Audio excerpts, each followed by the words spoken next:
bạn chứng về ban tùm rung bài này nè ở cái này mà lấy khiêm select cái line này khiêm vô mà hồ smart thằng này hay khiêm đồ po với khiêm đạp po này nè ở cái này mà chứng cái line này nè ở cái này còn là chạm ô mà chạy mất mà suốt đây nè từng ở cái này xong xóa cùng mà cần channel khiêm bạn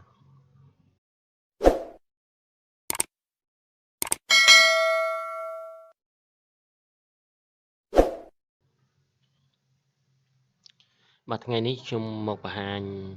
បាទអ្នកទាំងអស់គ្នាបាទពីរបៀបបាទយើងធ្វើយ៉ាងណាដើម្បីបង្កើតបាទ progress bar ហើយនិង rating អញ្ចឹងយើងត្រូវប្រើរូបមន្តអីដើម្បីបង្កើតវាឥឡូវកុំឲ្យខាតពេលយូរខ្ញុំទៅបង្ហាញអ្នកទាំងអស់គ្នាតែម្ដងបាទជាសញ្ញាស្មើមកអ្នកទាំងអស់គ្នាវាពាក្យបាទ web វាពាក្យបាទពាក្យនេះហើយយើង key tab មួយមកហើយអ្នកទាំងអស់គ្នាបាទដើម្បីបាន progress bar យើងបាទយើងបានវងកញ្ចក់ចឹងហើយយើងបាទបើកសញ្ញាថ្មីកដោមួយយើងដាក់សញ្ញាត្រង់ឡើងលើនេះមួយអ្នកនរគ្នាបាទហើយអញ្ចឹងយើងបិទវងអធិស្ឋានបាទបិទថ្មីកដោវិញហើយយើងបាទយើងក្បៀសមួយមកហើយយើងមកคลิกនៅលើទិន្នន័យរបស់យើងនេះបាទនៅលើចំនួនលេខរបស់យើងបាទយើងคลิกលើនឹងមួយហើយយើងបិទវងកញ្ចក់វិញមកបាទយើង enter អញ្ចឹងវា load មកដូចនេះបាទអញ្ចឹងនេះគឺចំនួនមួយហ្នឹងគឺចំនួន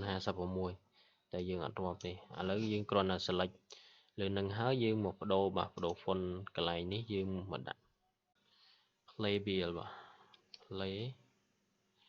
playbill បាទ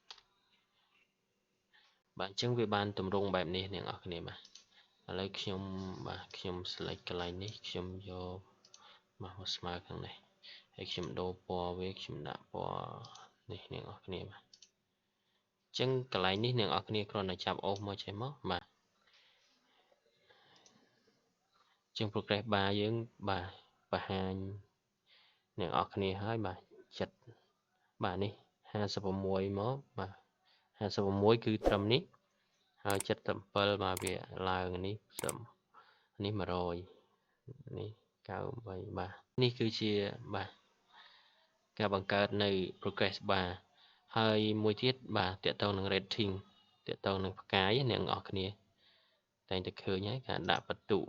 ដែលមានសញ្ញាផ្កាយមានផ្កាយ4ផ្កាយ5ផ្កាយ2ផ្កាយ3អញ្ចឹងណា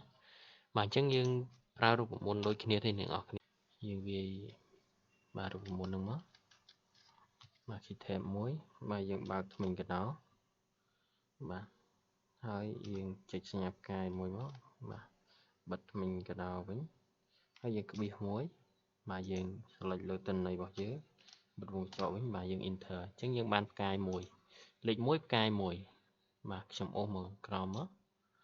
បាទលេខ2ផ្កាយ2ឥឡូវខ្ញុំដូរបាទកន្លែងនេះដាក់លេខ3វិញ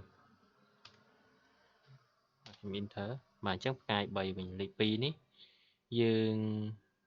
បាទកន្លែងលេខ2នេះយើងដាក់ឧទាហរណ៍យើងផ្កាយ5យើងដាក់5យើង enter មកបាទអញ្ចឹងវាចេញផ្កាយ5វិញហើយបងប្អូនបាទចេញសញ្ញាផ្កាយហ្នឹងវាអត់សូវស្អាតអញ្ចឹងណាអញ្ចឹងយើងទៅបដូរពណ៌វាមកហើយអ្នកនរគ្នាបាទចុចលើនេះយើងរកពាក្យបាទយើងវាយពាក្យ with Latin នេះអ្នកនរគ្នាបាទខ្ញុំយកពាក្យ with Latin នេះបាទអញ្ចឹងវាចេញជាសញ្ញាផ្កាយមកតែម្ដងខ្ញុំដាក់លេខ1វិញបាទកន្លែងនេះខ្ញុំដាក់លេខ2វិញបាទអញ្ចឹងផ្កាយវាលោតមក2វិញអញ្ចឹងអ្នកនរគ្នាបាទអញ្ចឹងវីដេអូថ្ងៃនេះបាទចង់បង្ហាញបងប្អូនបាទមានតែប៉ុណ្្នឹងបាទសូមអរគុណសម្រាប់ការតាមដាននិងទស្សនាបាទសូមជួយចុច Subscribe Channel ខ្ញុំបាទម្នាក់មួយដើម្បីទទួលបាននូវវីដេអូបាទថ្មីបន្ថែមទៀត